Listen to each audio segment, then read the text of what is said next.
नमस्कार विद्यार्थी मित्रांनो, आज बघा भाग जो आणलाय तो 31 क्रमांकाचा भाग आहे। भाग 31 मध्ये मी भूगोलाचा विषय आणलाय। या भूगोलाच्या विषयासंदर्भात आज बघा आजपर्यंत मी अनेक विषय आणले, कुठले इतिहास आणलोय, भूगोल आणलाय, राज्यघटना आणली, पंचराज आणलाय, विज्ञानाचा पण भाग आणलाय। तर तसाच भाग आज मी भूगोलाचा काही महत्वाचा आणलाय, जो आपलं कन्फ्युजन करतो कशामध्ये की राज्याचा योग्य ते उत्तरक्रम आहे।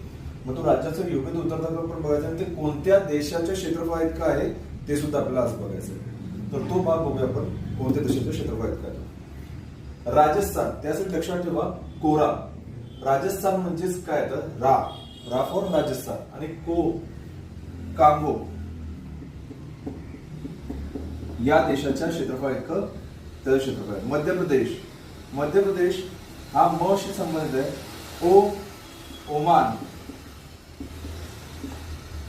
महाराष्ट्र हा इटलीशी संबंधित आहे। हा प्रश्न येऊन गेला प्रश्नपत्रिकेमध्ये, तर तो एक भाग बघा, महाराष्ट्राचे क्षेत्रफळ कोणत्या देशाच्या क्षेत्रफळात इतकं आहे।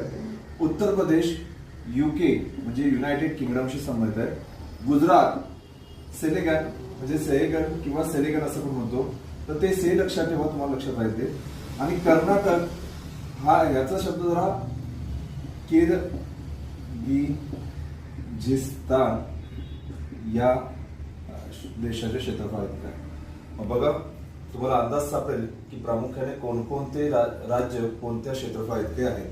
तर हे भारतामध्येच नाही तर देशाशी कम्पेअर केलं तर आपल्याला प्रश्न विचारला होता। तो प्रश्न कशा स्वरूपात येतो की महाराष्ट्राचं क्षेत्रफळ कोणत्या देशाच्या क्षेत्रफळ इतकं आहे। महाराष्ट्र कितव्या क्रमांकावर होतो, राजस्थान कितव्या क्रमांकावर, मध्य प्रदेश, महाराष्ट्र, UP, गुजरात हे कितव्या क्रमांकावर येतात। तर हा भाग तुम्हाला अभ्यासायचा आहे। बघा आजचा भाग आवडला असेल तर नक्कीच लाईक करा, शेअर करा आणि सबस्क्राईब करा। थँक्यू।